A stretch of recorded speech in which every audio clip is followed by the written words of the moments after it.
بسم اللہ الرحمن الرحیم۔ السلام علیکم دوستو۔ اللہ پاک کی حمد و ثنا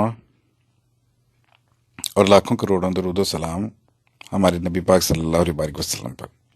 اللہ پاک ہمیں شیطان کے شر سے محفوظ رکھے، اس سے بچائے رکھے، اور ہمیں ہمارے اعمال کی برائیوں سے بھی بچائے رکھے۔ اس کی وجہ سے جو نحوستیں آتی ہیں اس سے بھی اللہ بچائے رکھے، ہمیں اچھے خیال عطا فرمائے۔ جس کو اللہ پاک ہدایت دیتا ہے، جو اللہ پاک سے ہدایت کا طالب ہو، اس کو اللہ پاک ہدایت دیتا ہے اور بڑھاتا ہے اس کی ہدایت کو۔ اور جو گمراہی کی راستے کی طرف چلتا ہے تو اللہ پاک کی طرف سے قانون ہے کہ وہ گمراہی میں بڑھتا ہی جاتا ہے۔ دوستوں، میں نوید سلطان، ایک شارٹ سٹوری رائٹر، تو آج دل میں خیال پیدا ہوا کہ آج ایک کوئی خوبصورت سی کہانی آپ لوگوں کو سنائیں۔ تو ایک کہانی ذہن میں آئی اللہ پاک کی طرف سے، تو چلیں اس کا آغاز کرتے ہیں۔ تو دوستوں، یہ کہانی شروع ہوتی ہے کہ دو فرشتے آسمان پر ایک بادل جا رہے ہیں، بہت سارے بادل ہیں، تو ایک بادل کے اوپر دو فرشتے بیٹھے ہیں، ایک چھوٹا فرشتہ ہے اور ایک تھوڑے بڑی عمر کا فرشتہ ہے۔ تو چھوٹا فرشتہ بڑے فرشتے سے پوچھتا ہے کہ حضرت آپ نیچے کیا دیکھ رہے ہو؟ تو بڑا فرشتہ کہتا ہے بھئی یہ تو بڑی دلچسپ جگہ ہے۔ تو چھوٹا بھی نیچے دیکھتا ہے اور وہ کہتا ہے کہ یہ تو ایک مشرقی علاقہ ہے دنیا کا، تو آپ یہاں کیا دیکھ رہے ہیں؟ تو بڑا فرشتہ کہتا ہے کہ بھئی یہاں پر تو ایک بڑا زبردست ملک ہوتا تھا اور انہوں نے بڑے حیران کن طور پر ایک ملک حاصل کیا تھا، بہت بڑا ملک بنا لیا تھا۔ وہ ایک چھوٹا سا ملک تھا لیکن بڑا ملک بن گیا۔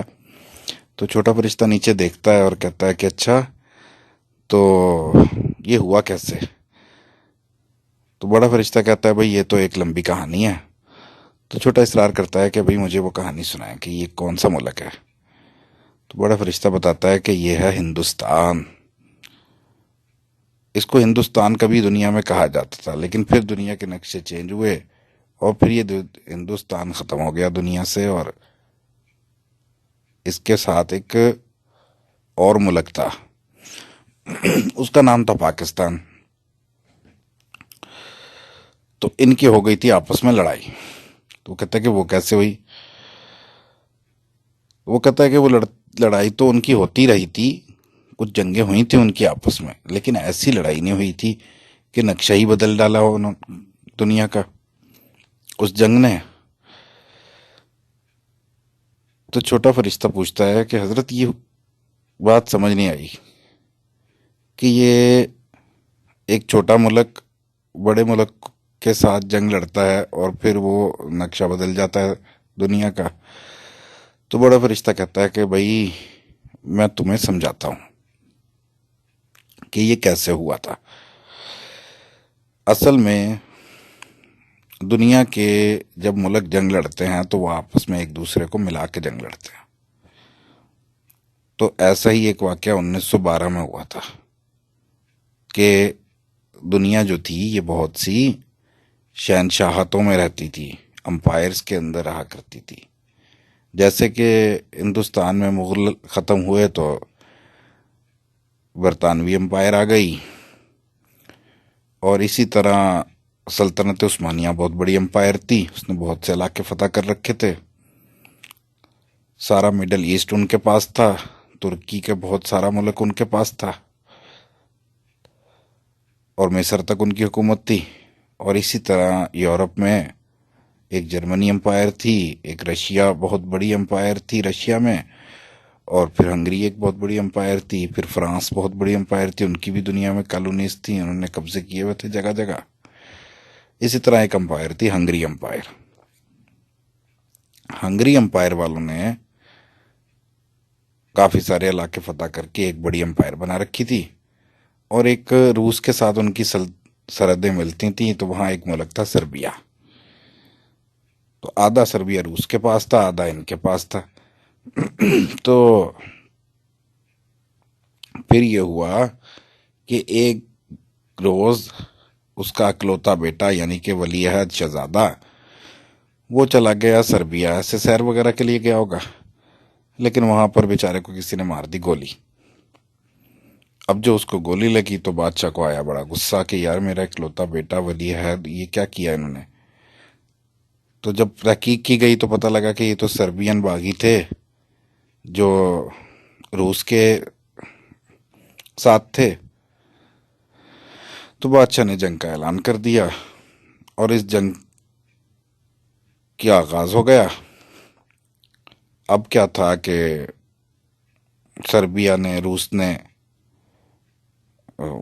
بھی سربیا کا ساتھ دیا اور جنگ شروع ہو گئی۔ اب ہنگری نے تو جنگ شروع کر دی تھی، لیکن سربیا نے مدد مانگی انگلینڈ سے، فرانس سے۔ تو انگلینڈ بھی تیار ہو گیا مدد کرنے کے لیے، فرانس بھی تیار ہو گیا، اور باقاعدہ جنگ ابھی بڑی پیمانے پر پھیلنے والی تھی کہ ہنگری نے اپنے دوست جرمنی سے مدد مانگی۔ اور جرمنی میں اس سے پہلے آواز اٹھ رہی تھی کہ بھی ہمارے جرمن لوگوں کو اور جرمن بولی بولنے والوں کو اور ہمارے ہمسایوں کو یہ سارے اتنے سارے ملک کیا حملہ کریں گے۔ تو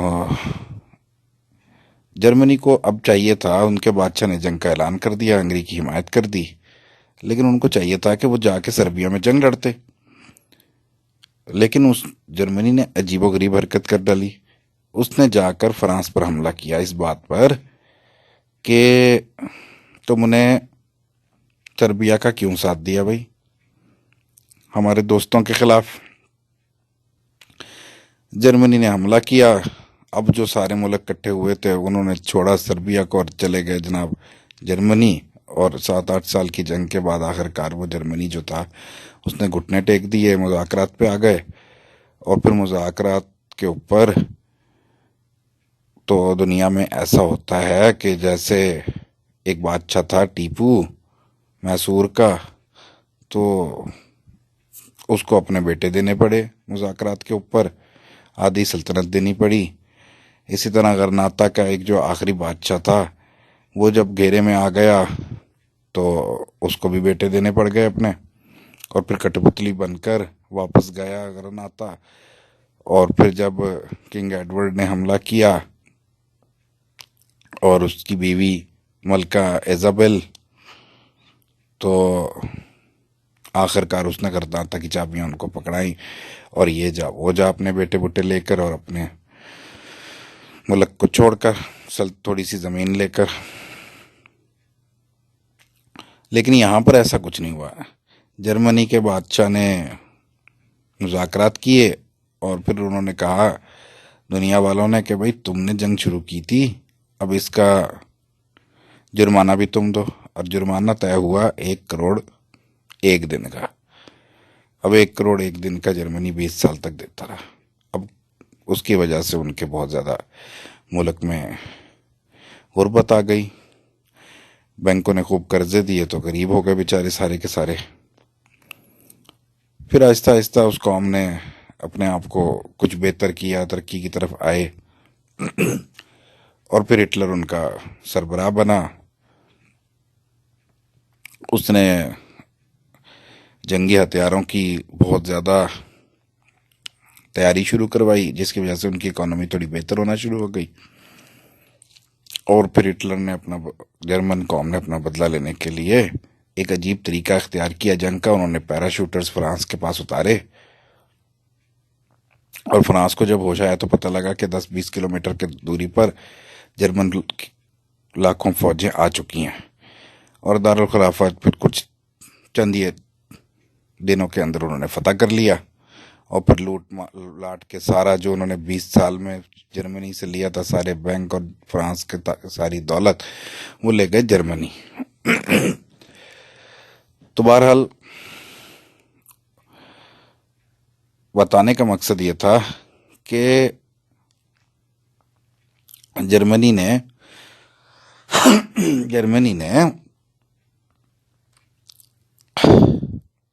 یہ ایک عجیب کام کیا کہ جانا تو چاہیے تھا سربیا پہ، اور چلے گئے وہ فرانس۔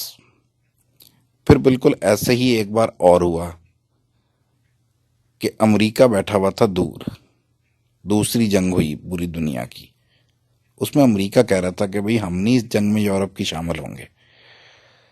تو پھر عجیب و غریب کام ہوا کہ جرمنی کے دوست جاپان نے جا کے امریکہ کے پرل ہاربر شہر پہ بمبارٹمنٹ کی اور وہ شہر اڑا دیا، جس کی وجہ سے امریکہ نے اعلان کر دیا کہ میں بھی آ رہا ہوں جنگ میں. امریکہ طاقتور تھا، وہ بھی ملا، پھر برطانیہ بھی ملا، اور فرانس کی بھاگی ہوئی فوج بھی، جو فرانس تو جرمنی نے فتح کر لیا تھا، اور پھر روس کو بھی ساتھ ملایا، اور پھر جرمنی کو انہوں نے شکست دی. تو ہوتا یہی ہے بھائی کہ دوست ملک ایک دوسرے کے ساتھ مل جاتے ہیں اور پھر جنگ لڑتے ہیں. پھر ایک وقت ایسا ہوا، پھر اس کے بعد ایسا نہیں ہوا کہ سارے مل کے لڑے ہوں. ہاں، ایک مرتبہ شمالی کوریا اور جنوبی کوریا کا جب جھگڑا ہوا تھا تو پھر NATO U N O forces ساری اکٹھی ہو کے گئیں اور انہوں نے جا کے پھر جنگ لڑی. لیکن اس کے بعد ایسا کبھی نہیں کچھ ہوا تھا کہ ساری دنیا کی فوجیں اکٹھی ہو کے کہیں گئی ہوں. ہاں، عراق اور افغانستان میں ضرور گئی ہیں، لیکن وہ بہت چھوٹی چھوٹی جنگیں تھیں، وہ چھوٹے چھوٹے ملک تھے، تو وہ لڑتے رہے، کہیں پر جیتے کہیں پر ہارے، لیکن زیادہ تر دنیا ان کے ساتھ نہیں تھی اور اس جنگ کو اچھا نہیں سمجھ رہے تھے کہ یہ تو صرف ایک لوٹ مار کی جنگ ہے. پھر ایک جنگ آئی روس اور یوکرائن کی. تو بھائی وہ جنگ بھی بڑی ایک اسی کیفیت کی جنگ تھی کہ دوست ایک طرف تھے اور ادھر والے دوست ایک طرف تھے. روس کے دوست روس کے ساتھ تھے اور یوکرائن کے دوست یوکرائن کے ساتھ تھے، جس میں امریکہ تھا اور یورپ والے تھے سارے. وہ پیسہ بھی بھیج رہے تھے، لیکن اپنے بیٹے تو کوئی نہیں مرواتا. ساروں نے کہہ دیا بھائی اپنی جنگ خود لڑو، ہم اپنے بچے یہاں پر شہید ہونے کے لیے نہیں بھجوائیں گے، بے موت مرنے کو نہیں بھجوائیں گے. اب دنیا کچھ اس طرح کی ہو گئی تھی. پہلے تو باقاعدہ فوجیں آ جاتی تھیں، لیکن یہاں پر پہنچتے پہنچتے تو یہ ہو گیا تھا کوئی 2022 کا زمانہ. 2022 کی فروری کے آخر میں انہوں نے حملہ کیا تھا. وہ لڑتے رہے، یوکرائن والے بھی لڑتے رہے، اور پھر اس کے بعد مذاکرات پہ آ گئے. بہت سے علاقے یوکرائن کے روس فتح کر چکا تھا. لیکن بھائی اس کے بعد عجیب کام ہوا. روس نے دنیا کو ایٹمی جنگ کی دھمکی دے ڈالی. اس کے جواب میں امریکہ بھی جوش میں آیا. اس نے کہا اچھا ہم بھی چلائیں گے، ہم روس اڑا دیں گے. اور بھائی پھر ایٹمی ہتھیار تو خیر نہیں چل سکتا، کیونکہ وہ چلے گا تو روس بھی جائے گا. لیکن جنگ بڑھتی گئی، پھر فوجیں بھی آ گئیں اور تمام نیٹو فورسز بھی آ گئیں، اور پھر جنگ میں دوستوں کو شامل ہونا پڑا. روس نے بھی اپنے دوست ملک اکٹھے کیے، چائنا کو بلایا، تو چائنا نے بھی کہہ دیا کہ ٹھیک ہے بھائی ہم آپ کے ساتھ ہیں، ہمارا اسلحہ لو لڑو، لیکن ابھی فی الحال ہم اپنے بچے مروانا نہیں بھیجیں گے. پاکستان سے رابطہ کیا، ترکی سے رابطہ کیا، انہوں نے بھی یہی جواب دیا. تو ترکی اس پہ خاموش ہو گیا کہ چلو ٹھیک ہے بھائی، ہمارے پاس خود بھی طاقت ہے، کوئی ان سے بھی مدد ملے گی، ہم جنگ بہت عرصے تک ان سے لڑ لیں گے. تو جنگ طویل ہوتی گئی. پھر اچانک سے ایک عجیب واقعہ ہوا. تو چھوٹا فرشتہ پوچھتا ہے کہ حضرت وہ کیا واقعہ ہوا؟ کہتے ہیں کہ وہ ایک بڑا عجیب واقعہ تھا کہ ایک آبدوز بحیرہ عرب میں آئی جو کہ پاکستان کے سمندر تھے، اور وہاں سے ہوا ایک میزائل فائر پاکستان کے اوپر، اور یہاں سے ہوا جنگ کا آغاز. تو جب پاکستان نے تحقیق کی کہ یہ کہاں سے آئی تھی، تو پتہ لگا کہ آسٹریلیا، جاپان اور ہندوستان کی جو ہیں وہ آپس میں مل گئے ہیں. اور ہندوستان نے الزام لگایا ہے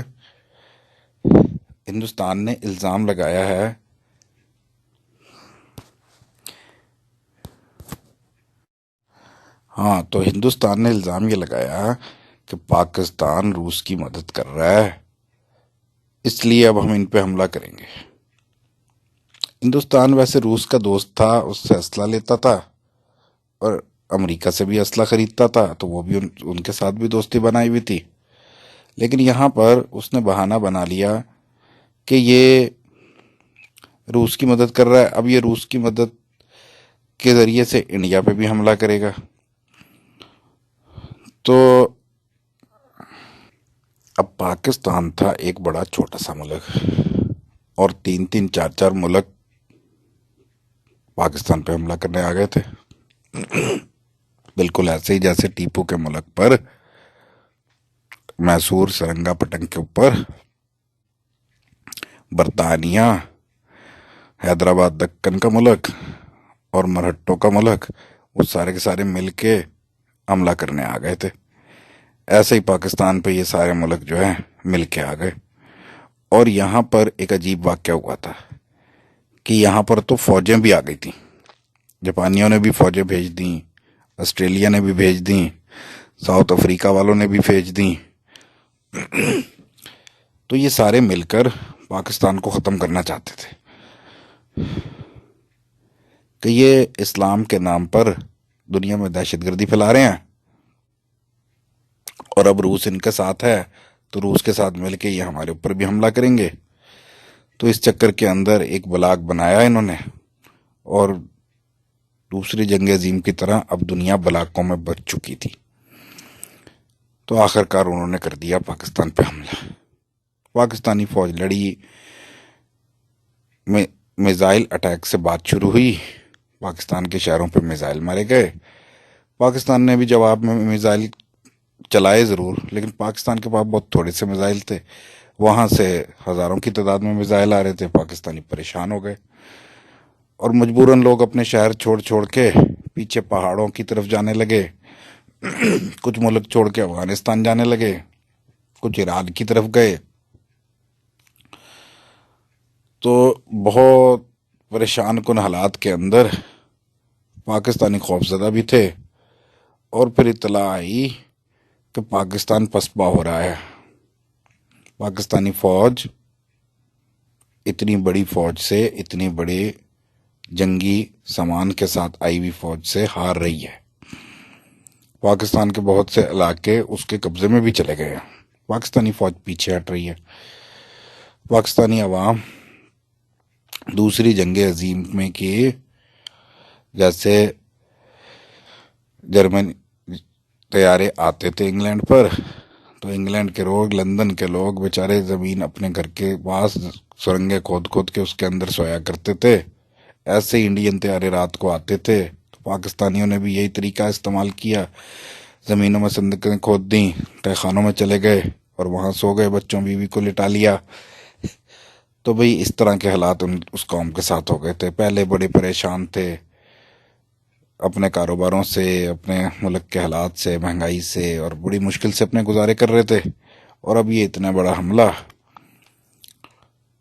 اور بہت سارے لوگ ملک چھوڑ چھوڑ کر جانے کا بھی سوچ رہے تھے.